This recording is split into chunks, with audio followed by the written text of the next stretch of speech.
Hello बच्चों, my name is Shivam Chauhan और मैं अपने YouTube channel Shivam physics classes पर आपका बहुत बहुत स्वागत करता हूं। बच्चों, आज हम शुरू करने जा रहे हैं वैद्युत द्विध्रुव क्या होता है, वैद्युत द्विध्रुव आघूर्ण और वैद्युत द्विध्रुव की अक्षीय और निरक्षीय स्थिति में वैद्युत क्षेत्र की तीव्रता का व्यंजक। ठीक है, तो देखिए पहला हमारा टॉपिक है वैद्युत द्विध्रुव और वैद्युत द्विध्रुव आघूर्ण, electric dipole and movement of electric dipole. तो देखिए इलेक्ट्रिक डाइपोल क्या होता है, वह समायोजन जो दो बराबर लेकिन विपरीत प्रकृति के आवेशों से मिलकर बनता है। ठीक है, एक ऐसा समायोजन जिसमें दोनों बराबर आवेश हों लेकिन कैसे, विपरीत प्रकृति के। विपरीत प्रकृति मतलब एक प्लस क्यू और दूसरा माइनस क्यू।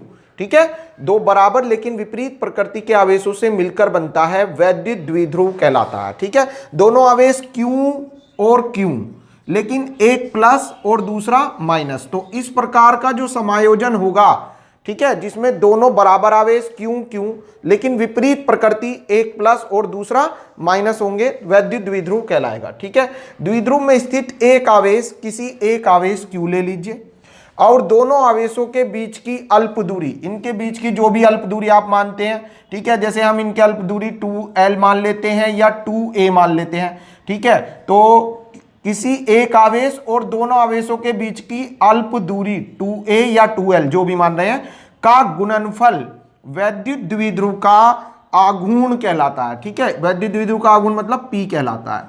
तो द्विध्रुव में स्थित किसी एक आवेश और दोनों आवेशों के बीच की अल्प दूरी का गुणनफल वैद्युत द्विध्रुव का आघूर्ण कहलाता है। देखिए बीच की दूरी चाहे 2A मान लो चाहे 2L। अब यहां पर 2 क्यों मान रहे हैं, इसलिए मान रहे हैं, देखिए ये जो 2A है या 2L है, ये 2A हाफ हाफ डिवाइडेड रहती है, L ये प्लस Q के लिए, L नहीं A, यहां पर इधर 2A की फॉर्म में मानिए तो A प्लस Q के लिए और A माइनस Q के लिए, तो टोटल डिस्टेंस 2A। ऐसे ही, या इसको आप ऐसे भी कह सकते हैं, या P इज इक्वल टू, देखिए दो ये द्विध्रुव बना दिया हमने, एक और पॉजिटिव चार्ज प्लस Q, दूसरी ओर नेगेटिव चार्ज माइनस Q, और दोनों आवेशों के बीच की डिस्टेंस ले ली हमने L।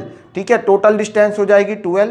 तो द्विध्रुव में स्थित किसी एक आवेश और दोनों आवेशों के बीच की अल्प दूरी मतलब 2L का गुणनफल वैद्युत द्विध्रुव का आघूर्ण कहलाता है। इसे P से प्रदर्शित करते हैं और इसका मात्रक हो जाएगा Q से कुलाम, L से मीटर, तो मात्रक हो गया कुलाम मीटर। ठीक है, ये जो वैद्युत द्विध्रुव का आघूर्ण होता है बच्चों, ये एक सदिश राशि होती है, ये ध्यान रखना है, नोट नंबर 1।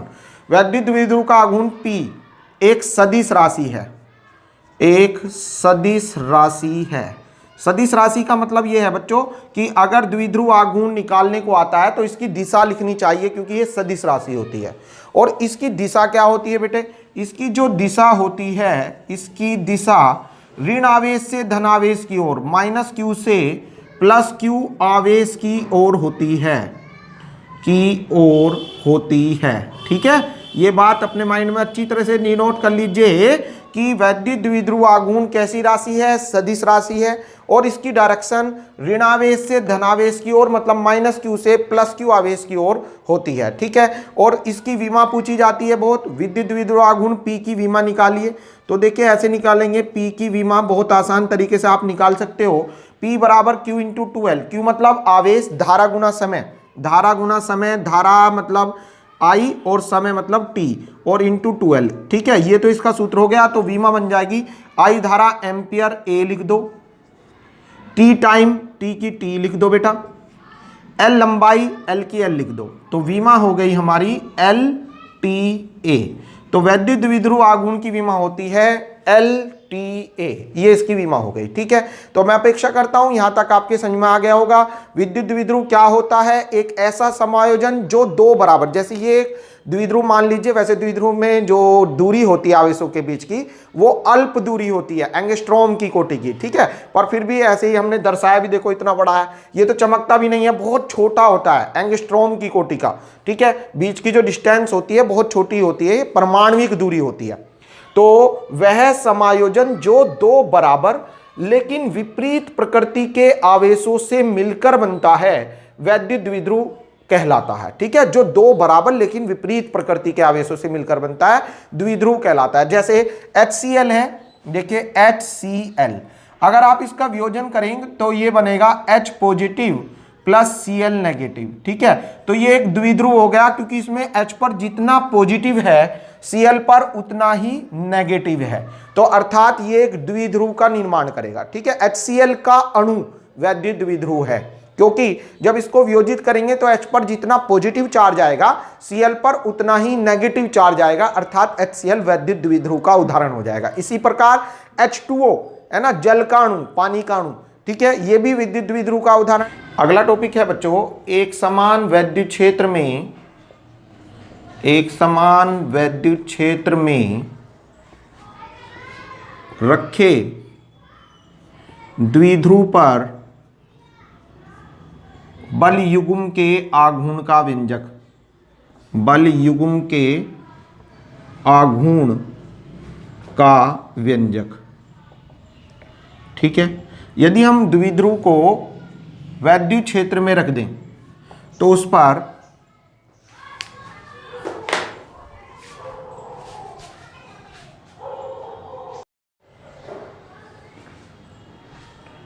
देखिए बच्चों, अगला हेडिंग है एक समान वैद्युत क्षेत्र में रखे द्विध्रुव पर बल युग्म के आघूर्ण का व्यंजक। ठीक है, तो जो द्विध्रुव मैंने अभी पढ़ाया इसको आप एक वैद्युत क्षेत्र में रख दीजिए, ये वैद्युत क्षेत्र हो गया। ठीक है, इसको E से लिख देते हैं हम, वैद्युत क्षेत्र की तीव्रता को रिप्रेजेंट करते हैं E वेक्टर से। ठीक है, इसमें आप रख देंगे कोई द्विध्रुव, ये हमने एक वैद्युत द्विध्रुव रख दिया। ठीक है, वैद्युत द्विध्रुव AB, HCl रख दो, H2O रख दो, ये वैद्युत द्विध्रुव के उदाहरण होते हैं, CH4 रख दो, ये वैद्युत द्विध्रुव के उदाहरण है। ठीक है, अगर इनको विद्युत क्षेत्र में रख दें तो इस पर कितना बल युग्म का आघूर्ण लगेगा, तो इसके लिए ये द्विध्रुव है AB, एक और प्लस Q चार्ज, दूसरी ओर माइनस Q चार्ज, ऐसे मान लेते हैं हम। बीच की डिस्टेंस, ठीक है, 2L मान लो या 2A मान लो, कुछ बुक्स में 2A, कुछ बुक्स में 2L, कैसे भी मान सकते हो, आपकी इच्छा है। ठीक है, ये द्विध्रुव वैद्युत क्षेत्र में कुछ एंगल पर, ऐसे कुछ एंगल पर, थीटा एंगल पर रखा है, मान लीजिए ये थीटा एंगल है। तो हमें देखना है कि जब इसको विद्युत क्षेत्र में रख देंगे तो इस पर कितने बल युग्म का आघूर्ण लगेगा। तो यहां पर ये बात क्यों बोल रहे हैं बल युग्म का आघूर्ण लगेगा, क्योंकि देखिए जब इसको हमने वैद्युत क्षेत्र में रखा तो जैसे ये धनावेश है, धनावेश पर वैद्युत क्षेत्र की दिशा में बल आरोपित होगा, F बराबर QE, इतना बल लगेगा। द्विध्रुव का जो दूसरा ऋणावेश है, ऋणावेश पर जो बल होता है वो वैद्युत क्षेत्र की विपरीत दिशा में लगता है। कल आपको पढ़ाया था मैंने, पॉजिटिव Q चार्ज पर जो फोर्स लगेगा वो पॉजिटिव चार्ज की डायरेक्शन में लगेगा, नेगेटिव चार्ज पर जो फोर्स लगेगा वो नेगेटिव चार्ज पर जो डायरेक्शन लगेगा वो वैद्युत क्षेत्र की विपरीत दिशा में लगेगा। ठीक है, नेगेटिव चार्ज पर फोर्स वैद्युत क्षेत्र की विपरीत दिशा में, तो वैद्युत क्षेत्र ऐसे है तो फोर्स इस पर QE ऐसे लगेगा। ठीक है, तो ये दो फोर्स हो गए F1 और F2, हालांकि दोनों परिमाण में बराबर हैं QE, लेकिन दिशा में विपरीत है, तो ये दोनों मिलकर एक बल युग्म का निर्माण करेंगे। ठीक है, अर्थात इस पर आघूर्ण लगाएंगे। ठीक है, तो बल युग्म का आघूर्ण निकालने के लिए हम देखेंगे बल युग्म का जो आघूर्ण होता है, बल युग्म का आघूर्ण, इसको बेटा टो से लिखते हैं, टो से, टॉर्क बोलते हैं इंग्लिश में, और रिप्रेजेंट बाय टो, और टो इज इक्वल टू होता है बल इंटू लंबवत दूरी, बल इंटू लंबवत दूरी।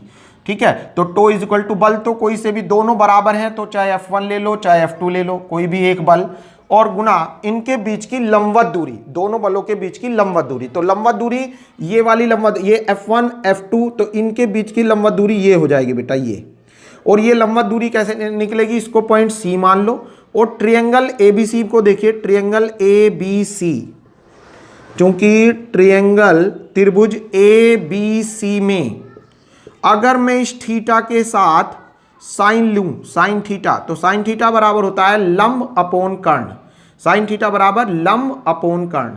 तो लंब क्या है बच्चों, AC, ठीक है, लंब, और कर्ण क्या है बेटा AB कितना है 2L, तो यहां से AC की वैल्यू आ जाएगी, इसको इधर ले आइए, 2L साइन थीटा। ठीक है, तो लंब दूरी जो है दोनों बलों के बीच की लंब दूरी कितनी है, 2L साइन थीटा। ठीक है, बल युग्म का आघूर्ण टो बराबर होता है एक बल गुना दोनों बलों के बीच की लंबवत दूरी। तो एक बल, कोई सा भी एक बल ले लो, चाहे F1 चाहे F2, तो F1 बराबर F2 गुना इनके बीच की लंबवत दूरी ये है बेटा AB। ठीक है, इनके बीच की लंबवत दूरी ये है AC निकालने के लिए इस ट्रायंगल को लिया हमने और थीटा के साथ साइन वेरिएबल लिया, साइन थीटा बराबर लंब अपॉन कर्ण, ए सी लंबवत दूरी निकल के हमारी आ गई 2l साइन थीटा, वहां पर रख दो 2l साइन थीटा। ठीक है, तो ये आ जाएगा टो बराबर कोई सा भी एक बल ले लो क्योंकि दोनों परिमाण में बराबर है, Q इंटू ई, और लंबवत दूरी 2l साइन थीटा। बेटा ये जो Q इंटू 2l है, Q इंटू 2l, ये बराबर होता है, अभी पढ़ाया था मैंने इससे पिछले टॉपिक में, Q इंटू 2l बराबर होता है P, वैद्युत द्विध्रुव आघूर्ण। तो ये बन जाएगा टो is equal to Q into 2l के रिप्ले लिख दो P E साइन थीटा। तो बात समझ में आई।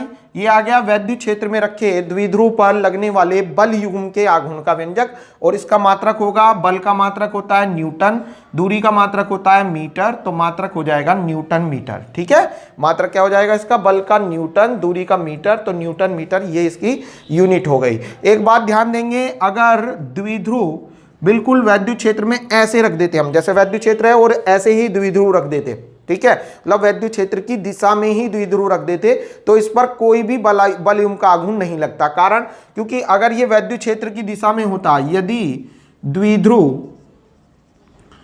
क्षेत्र के समांतर है, क्षेत्र के समांतर है, तब थीटा की वैल्यू हम रख देते हैं 0 डिग्री। तो रख के देखिए यहां पर, तो ये आ जाएगा टो is equal to PE sine theta sine 0, sine 0 का मान हो जाता है 0, तो बल आघूर्ण टो बराबर 0 आ जाएगा। ठीक है, तो इसीलिए हमने इसको तिरछा रखा है ना, सीधा नहीं रखा है। दूसरी बात ये पूछता है कि जो इस पर द्विध्रुव पर बलाघूर्ण अधिकतम कब होगा, तो अधिकतम जब होता है जैसे वैद्युत क्षेत्र ये है और द्विध्रुव इस टाइप से रखा हो, अर्थात वैद्युत क्षेत्र के लंबवत रखा हो। अगर द्विध्रुव वैद्युत क्षेत्र के लंबवत रखा है, नोट नंबर 2, यदि द्विध्रुव वैद्युत क्षेत्र के लंबवत है, वैद्युत क्षेत्र के लंबवत है, तो उस पर अधिकतम बलाघूर्ण आरोपित होगा। ये अगर अलग से भी पूछा जाता है बेटा 1 नंबर में, अधिकतम बलाघूर्ण कब आरोपित होता है, तो कब आरोपित होता है, यदि द्विध्रुव वैद्युत क्षेत्र के लंबवत रखा हो, तो उस पर अधिकतम बल आघूर्ण आरोपित होगा, आरोपित होगा। ठीक है, देखिए कैसे, लंबवत होने पर, लंबवत के लिए थीटा बराबर 90 डिग्री रख देंगे, तो ये हो जाएगा टो is equal to PE sine 90, sine 90 degree का मान होता है 1, तो टो मैक्सिमम बराबर PE, अर्थात द्विध्रुव पर अधिकतम बलाघूर्ण आरोपित होगा कब, जबकि द्विध्रुव वैद्युत क्षेत्र के लंबवत रखा हो। तो मैं अपेक्षा करता हूं ये आपके टॉपिक क्लियर हो गया होगा।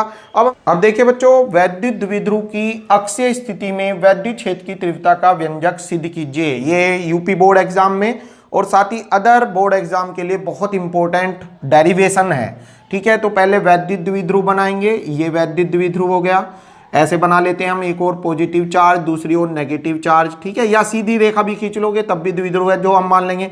बस मेन बात यह है, जितना एक और धनावेश उतना ही दूसरी ओर ऋणावेश। बीच का गैप मैं 2l ले रहा हूं, कुछ टीचर्स 2a लेते हैं, ठीक है, कुछ टीचर खाली a लेते हैं, तो ये सब एक ही बात है। a का मतलब ये होता है a/2 मान लो, मैंने l और l मान ली 2l। ठीक है, तो इस टाइप से मान लेते हैं। ये मिडल पॉइंट मान लिया हमने O, ठीक है, A B। अब इसके मिडल पॉइंट से अक्षीय स्थिति में, अक्षीय स्थिति में, अक्षीय का मतलब होता है अक्षीय या अनुदैर्ध्य, दूसरा नाम अनुदैर्ध्य भी है बच्चों इसका। ठीक है, अक्षीय का मतलब होता है इसी की सीध में हमने यहाँ पर एक पॉइंट P मान लिया, यहाँ पर हमको वैद्युत क्षेत्र की तीव्रता कैलकुलेट करनी है, कितनी होगी। ठीक है, मान लीजिए ये जो पॉइंट P माना, ये मिडल पॉइंट से r दूरी पर है। कितनी दूरी पर है, r दूरी पर। द्विध्रुव के मध्य बिंदु से कितनी दूरी पर, r दूरी पर। द्विध्रुव के मध्य बिंदु से कितनी दूरी पर, r दूरी पर एक बिंदु P है, यहां पर हमें वैद्युत क्षेत्र निकालना है। तो पहले आप प्लस Q आवेश के कारण निकालिए, फिर माइनस Q आवेश के कारण निकालिए, फिर दोनों के कारण नेट निकालिए। उसके लिए जब प्लस Q से P पर निकालेंगे तो प्लस Q से P तक की डिस्टेंस देखिए, प्लस Q से P तक की डिस्टेंस हो जाएगी, मिडल पॉइंट से ये R है, तो ये हो जाएगी यहां से ये देखो पहले 2l है, तो 2l में से l ये और l ये हाफ हाफ है ना, l टोटल 2l। तो मिडल पॉइंट से जो है r दूरी पर माना है। अगर प्लस Q से देखेंगे आप पॉइंट P की दूरी, तो ये बैठेगी प्लस Q से पॉइंट P तक की, r में से ये माइनस कर दो। ठीक है, मतलब कहने का ये हो जाएगी, लो जी मैं यहां पर दर्शाता हूं r माइनस l, ये हो जाएगी प्लस क्यू से पॉइंट पी तक की दूरी। सिमिलरली माइनस क्यू से अगर पॉइंट पी तक की दूरी की बात करें तो ये हो जाएगी आर, यहां तक की एल और जोड़ दो तो आर प्लस एल। ठीक है, ये हो गई। अगेन रिवाइज, ये एक वैद्युत द्विध्रुव है जिसकी टोटल डिस्टेंस 12 मानी हमने, अल्प दूरी, दोनों आवेशों के बीच की दूरी, एक और प्लस क्यू दूसरी और माइनस क्यू, ये द्विध्रुव होता है। इसके मिडल पॉइंट से आर दूरी पर एक पॉइंट पी है। यहां पर हमें ये जो पॉइंट पी है ये अक्षीय स्थिति में है या अनुदैर्ध्य स्थिति में है। यहां पर हमको वैद्युत क्षेत्र की तीव्रता निकालनी है। तो ये निकालने के लिए पहले प्लस क्यू से पॉइंट पी तक की दूरी देखेगा, इस सारे में से ये घटा दो तो आर माइनस एल ये दूरी हो जाएगी। माइनस क्यू से पॉइंट पी तक की दूरी देखेगा, आर में ये और ऐड कर दो तो आर प्लस एल हो जाएगी। अब आप देखिए, चूंकि द्विध्रुव में दो आवेश हैं, पहले अब जो चित्र में हो रहा है उसको अपनी लैंग्वेज में बना के लिख देना है कि माना द्विध्रुव के मध्य बिंदु से आर दूरी पर पॉइंट पी है, यहां पर वैद्युत क्षेत्र निकालना है। ठीक है, ज्यादा बड़ा माना नहीं लिखते हैं। फिर आप दोनों आवेशों के कारण अलग अलग निकालिए। पहले आप देखते हैं, चूंकि प्लस क्यू आवेश के कारण, प्लस क्यू आवेश के कारण कहां पर, पी पर क्या वैद्युत क्षेत्र की तीव्रता, पी पर वैद्युत क्षेत्र की तीव्रता किसके कारण, प्लस क्यू के कारण। तो ये हो जाएगी बच्चों E1 is equal to, formula होता है 1/4πε0 Q अपॉन आर स्क्वायर। ठीक है, ये जब होता है जबकि द्विध्रुव को हम मान लें कि द्विध्रुव निर्वात में रखा है, तो वैद्युत क्षेत्र की तीव्रता होती है 1/4πε0 Q अपॉन आर स्क्वायर। ठीक है, ये बिंदु आवेश के कारण कुछ दूरी पर वैद्युत क्षेत्र की तीव्रता निकालने का फॉर्मूला है। इसमें देखिए बेटा, ये जो था ये कांस्टेंट था 1/4πε0, जिसकी वैल्यू होती है 9 × 10⁹, या इसको हम k भी कह देते हैं। तो इसको आप ऐसे भी लिख सकते हैं बस k × Q upon are square. ठीक है, ये भी सही है, ऐसे भी लिख सकते हैं। लेकिन r के रिप्लेस प्लस क्यू से पॉइंट p तक की दूरी आपको लेनी है। पॉइंट की प्लस क्यू से p तक की दूरी आप देख रहे हैं r माइनस एल है और स्क्वायर हो रहा है, तो ये हो जाएगा r माइनस एल का होल स्क्वायर। ठीक है, प्लस क्यू से पॉइंट p तक की दूरी r माइनस एल, तो r माइनस एल का फॉर्मूले में q अपॉन आर स्क्वायर होता है, तो प्लस क्यू से पॉइंट p तक की दूरी r माइनस एल, तो r माइनस एल का होल स्क्वायर। और चूंकि हम वैद्युत क्षेत्र की तीव्रता निकाल रहे हैं, यह एक सदिश राशि है, सदिश राशि में हम दिशा जरूर लिखते हैं। और दिशा, अगर धनावेश के कारण वैद्युत क्षेत्र देख रहे हैं तो धनावेश का जो वैद्युत क्षेत्र होता है वो धनावेश से दूर निकलता है, दूर अनंत की ओर। तो धनावेश से दूर अर्थात धनावेश से दूर भागेगा p की ओर, तो वैद्युत क्षेत्र की दिशा हो जाएगी AP दिशा, है ना। इससे धनावेश पॉइंट A पर है तो A से दूर अर्थात A से P की ओर जाएगा।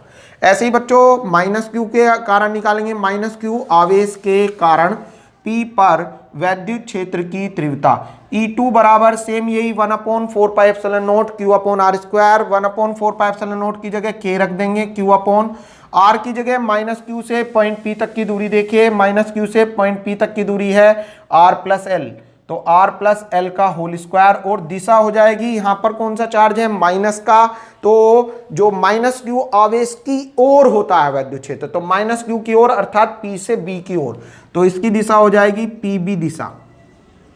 ये आ गया बेटा।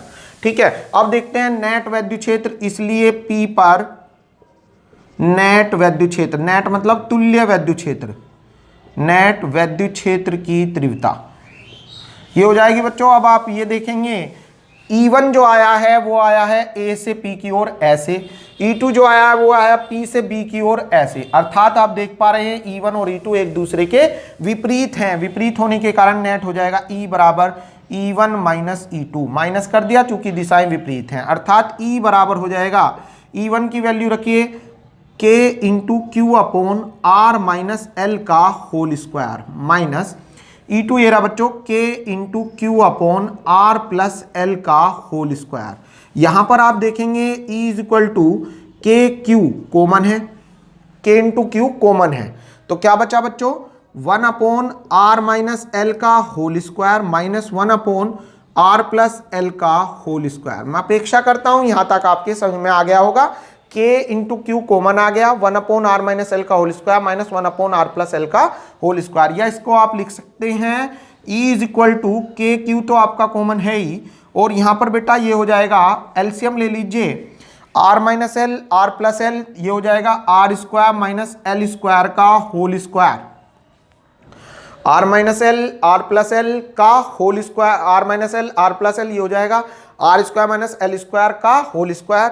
इसको इधर कर देंगे, ये इधर हो जाएगा, तो ये हो जाएगा आपका आर प्लस एल का whole square minus R minus L का होल स्क्वायर। तो ये आ जाएगा बेटा A E is equal to K Q as it is, और इस होल स्क्वायर को आप ओपन करिए, R square plus L square plus 2LR। ठीक है, इसको होल स्क्वायर को खोला, R square plus L square plus 2LR, और ये जब खोलोगे तो ये हो जाएगा R square plus L square minus 2LR, but यहाँ पर माइनस साइन है तो इसलिए इसके चिन्ह बदल जाएंगे, तो ये हो जाएगा minus K R square minus K L square और plus K 2LR upon are square minus L square का होल स्क्वायर। अब जो कटता है काट दो बच्चों, आर स्क्वायर से आर स्क्वायर खत्म, एल स्क्वायर से एल स्क्वायर खत्म, 2LR ऊपर हो जाएगा 4LR और नीचे R square minus L square का होल स्क्वायर। मैंने आपको पिछले लेक्चर में भी बताया था, फिर बता रहा हूं कि जो द्विध्रुव में जो बीच की ये दूरी होती है L, ये परमाणुविक दूरी होती है, बहुत छोटी दूरी होती है। ठीक है, एंगस्ट्रॉम की कोटि में होती है, और जब इसका आप स्क्वायर करोगे, L छोटा है और स्क्वायर करा तो बहुत छोटा हो जाएगा, अर्थात L स्क्वायर बहुत छोटा है, तो हम क्या करेंगे, L स्क्वायर को छोड़ देंगे। इस बात को मैं बेटा यहां पर कर देता हूं, ठीक है, नीचे जगह नहीं है, ये मिटाना पड़ेगा, आप इसका स्क्रीनशॉट ले लें एक।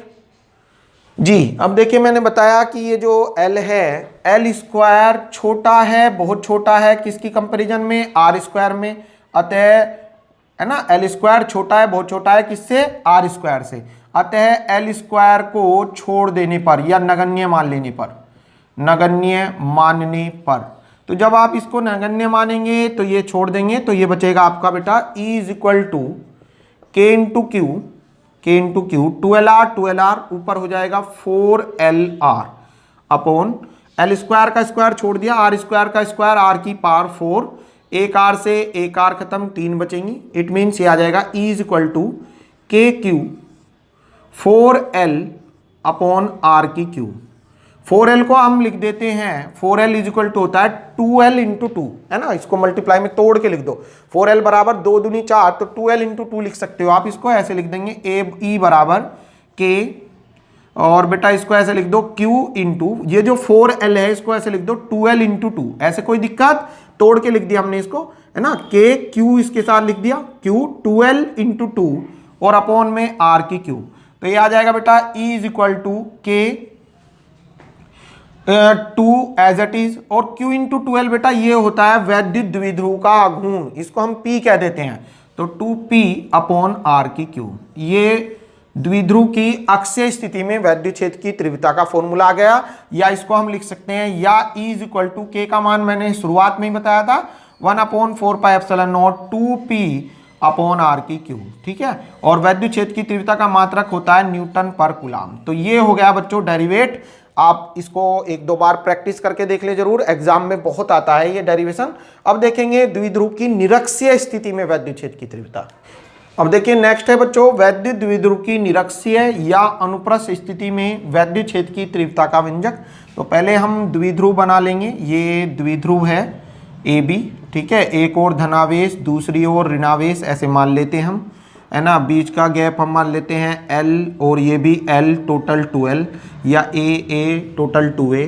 निरक्षीय स्थिति ऐसे होती है, चाहे ऊपर मान लो चाहे नीचे मान लो, ठीक है, यहाँ पर मैंने एक पॉइंट P मान लिया, निरक्षीय स्थिति में कितने गैप पर, R गैप पर, यहाँ पर जो है यहाँ से R दूरी पर, ठीक है, द्विध्रुव के मिडल पॉइंट O से R दूरी पर एक पॉइंट P है, यहां पर हमें वैद्युत क्षेत्र निकालना है दोनों आवेशों के कारण। तो पहले हम निकालेंगे प्लस Q के कारण P पर वैद्युत क्षेत्र, जो कि ऐसे हो जाएगा E1, फिर निकालेंगे माइनस Q आवेश के कारण P पर वैद्युत क्षेत्र, जो कि ये पॉइंट P है, फिर जो कि हो जाएगा E2 ये हो गया, ठीक है, प्लस Q के कारण P पर वैद्युत क्षेत्र E1 ये हो गया, माइनस Q के कारण P पर वैद्युत क्षेत्र ये हो गया। देखिए प्लस Q के कारण दूर जा रहा है, माइनस Q के कारण माइनस Q की ओर आ रहा है, इन दोनों का नेट वैद्युत क्षेत्र ये हो जाएगा इनके बीच में E।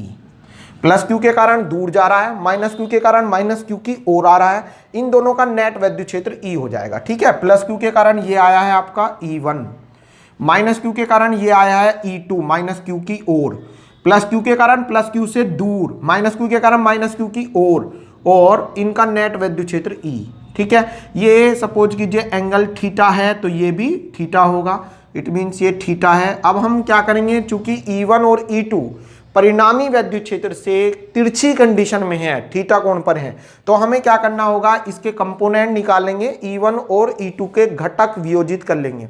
तो घटक ऐसे वियोजित होते हैं, देखिए बच्चों, थीटा से मिली हुई रेखा होती है बेस, मतलब आधार है ना, बेस कंपोनेंट यहां पर हो जाएगा E1 का base component E1 cos theta, ऐसे ही E2 का base component E2 cos theta, और जो परपेंडिकुलर कंपोनेंट होंगे वे यहां पर आएंगे। E1 का perpendicular component E1 sine theta, E2 का perpendicular component E2 sine theta. ठीक है, ये E1 का लंब घटक E1 साइन थीटा, E2 का लंब घटक E2 साइन थीटा, E1 का आधार घटक E1 कोस थीटा, E2 का आधार घटक E2 कोस थीटा। तो ये हमने घटक वियोजित कर दिए। इसमें दो चित्र बनाए हमने, चित्र एक जो कि स्थिति को बताता है, द्विध्रुव की निरक्षीय स्थिति को दर्शाता है। चित्र दो, इसमें निरक्षीय स्थिति में जो पॉइंट P पर वैद्युत क्षेत्र है E, इसके घटकों को दर्शाता है। ठीक है, ये घटक E के दो घटक E1 cos theta E2 cos theta आपके चित्र में दर्शाए गए हैं। अब E1 और E2 के कारण वैद्युत क्षेत्र निकालेंगे पॉइंट P पर। इसके लिए पहले आप देखेंगे प्लस Q से पॉइंट P पर जब वैद्युत क्षेत्र निकालेंगे तो प्लस Q से पॉइंट P तक की डिस्टेंस क्या आएगी, उसके लिए ये देखिए R है, ये L है, तो ये वाली दूरी हो जाएगी बच्चों, पाइथागोरस थ्योरम से निकालेंगे तो रूट में R square plus L square. ऐसे ही माइनस Q के कारण P पर जब वैद्युत क्षेत्र निकालेंगे पाइथागोरस प्रमेय से तो ये हो जाएगी, ये R है बच्चों, ये R है, ये यहां से यहां तक की R, और ये कितनी है L, तो ये वाली दूरी हो जाएगी अंडर रूट में R square plus L square Pythagoras theorem से। ठीक है, तो पहले आप देखते हैं, चूंकि प्लस Q के कारण कहां पर P पर क्या वैद्युत क्षेत्र की तीव्रता E1 बराबर फॉर्मूला होता है 1/4πε0, या K लिख देते हैं इसको, into Q/R square, Q/R square. R ये हो जाएगी प्लस Q से P तक की डिस्टेंस कितनी है बच्चों, रूट में R square plus L square, और यहां पर स्क्वायर हो रहा है तो रूट हट जाएगा, R square plus L square, ये आ गया E1।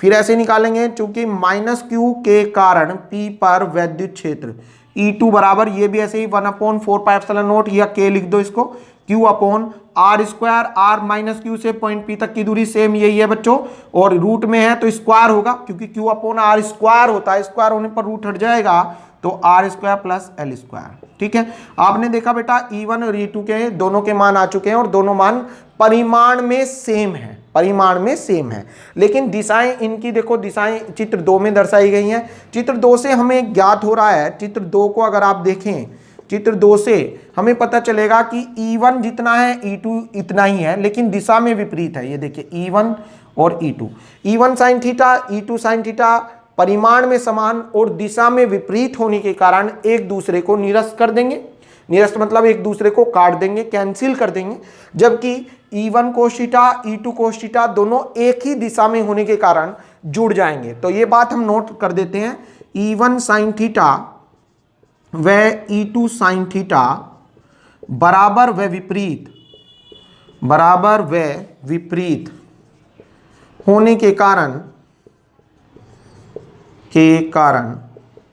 निरस्त हो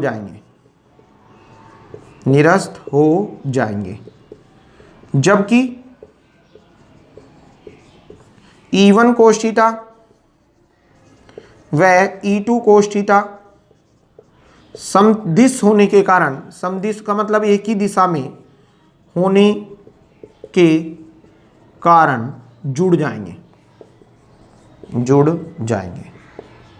ठीक है, तो इसलिए परिणामी वैद्युत क्षेत्र, परिणामी मतलब कुल वैद्युत क्षेत्र की तीव्रता, परिणामी वैद्युत क्षेत्र ऐड कर दो बेटा इन्हें, E बराबर जब ऐड करेंगे तो ये हो जाएगा E1 cos theta plus E2 cos theta plus E2 cos theta. आप इसमें देखेंगे बच्चों E is equal to cos theta, दोनों में से कॉमन है, कॉमन ले लो, तो अंदर बचेगा E1 प्लस E2। ठीक है, ये आ गया। अब बेटा इसमें E1 और E2 के मान यहां से उठाइए और रख दो। ठीक है, यहां कर देता हूं मैं, तो ये हो जाएगा आपका E is equal to cos theta as it is, ऐसे ही लिख देंगे, और E1 प्लस E2, जितना E1 है उतना E2 है, जब ये जुड़ेगा तो 1 और 1 2 हो जाएगा, तो इट मीन्स ये हो जाएगा 2 इंटू K, जोड़ दो बेटा इनको, 1 और 1 2, तो 2 बार 2 लिख दो, 2 बार लिखने से अच्छा एक बार ही जोड़ के 1 और 1 2, तो 2KQ upon R square plus L square, ये आ गया बच्चों। अब कोस थीटा का मान अगर आप डायग्राम की हेल्प से देखें तो कोस थीटा बराबर होता है आधार अपॉन कर्ण, आधार अपॉन कर्ण। आधार क्या है L, cos theta is equal to आधार अपॉन कर्ण। तो ये जाएगा cos theta is equal to आधार, देखिए थीटा ये है लंब आधार कर्ण, लंब आधार कर्ण। आधार क्या है बच्चों L अपॉन, ठीक है, आधार क्या है L अपॉन कर्ण है रूट में R square plus L square, root हटेगा तो ये हो जाएगा आपका आधार की जगह L लिख दिया, और कर्ण बेटा root R square plus L square, root हटेगा तो ये हो जाएगी पावर में R square plus L square की पावर 1/2। ठीक है, रूट हटाते हैं, इसको मैं बेटा यहां लिख देता हूं, cos theta is equal to आधार L अपॉन कर्ण में root R square plus L square, इसको ऐसे लिख सकते हैं R square plus L square की पावर 1/2। ये मान बेटा कोस थीटा के रिप्लेस रख दीजिए, तो E is equal to cos theta का मान आधार अपॉन कर्ण R square plus L square की power 1/2 into 2KQ upon are square plus L square. ठीक है बेटे, अब देखिए R square plus L square एक पूरी है, यहाँ पर एक आधी है, जब ये जुड़ेंगी गुणा में घात जुड़ जाती हैं तो 1 + 1/2 मीन्स ये 3/2 हो जाएगी। तो ये हो जाएगा E इज इक्वल टू, के को अलग कर लेंगे बच्चों और ये हो जाएगा, के अलग लिख दिया बेटे। अब देखना ध्यान से, ये हो जाएगा आपका Q इंटू, देखिए Q into 2L upon are square plus L square की पावर 3/2। ठीक है, अभी पिछले डेरिवेशन में हमने बताया था L बहुत छोटा होता है, L स्क्वायर और भी छोटा हो जाएगा, तो क्या लिखेंगे L square is so less than from r square, तो एल स्क्वायर को छोड़ देंगे तो ये आ जाएगा E equal to k into 2L बन गया P और अपॉन आर स्क्वायर की पावर 3/2, 2 से 2 खत्म हो जाएगा तो ये आ जाएगा E इज इक्वल टू के पी अपॉन आर की पावर 3, ये आ गया। या इसको आप लिख सकते हो E is equal to 1/4πε0 P upon R की क्यूब। अब देखिए ये आई निरक्षीय स्थिति में वैद्युत क्षेत्र की तीव्रता, इसमें और जो पिछले वाला डेरिवेशन कराया था अक्षीय स्थिति में वैद्युत क्षेत्र की तीव्रता, इन दोनों में आप रिलेशन देखते हैं कि जब हमने अक्षीय स्थिति में निकाला तो यहां पर आया था के 2P अपॉन आर की क्यूब और निरक्षीय में निकाला तो के P अपॉन आर की क्यूब। इट मीन्स, ये ध्यान देने वाली बात है कि जो निरक्षीय स्थिति में वैद्युत क्षेत्र होता है वो अक्षीय स्थिति में वैद्युत क्षेत्र का आधा होता है। ठीक है, निरक्षीय स्थिति में वैद्युत क्षेत्र की तीव्रता अक्षीय स्थिति में वैद्युत क्षेत्र की तीव्रता से आधी होती है। तो मैं अपेक्षा करता हूं यह भी डेरिवेशन आपके समझ में आ गया होगा। इससे अगले लेक्चर में हम द्विध्रुव की अक्षीय स्थिति निरक्षीय स्थिति के ऊपर न्यूमेरिकल करेंगे। ठीक है, और द्विध्रुव पर बल आघूर्ण, इस पर भी बेसिक न्यूमेरिकल करेंगे, जो कि यूपी बोर्ड के साथ साथ सभी कॉम्पिटिटिव एग्जाम के लिए बहुत इंपॉर्टेंट है। तो आज के लिए इतना ही बहुत है। Thank you so much.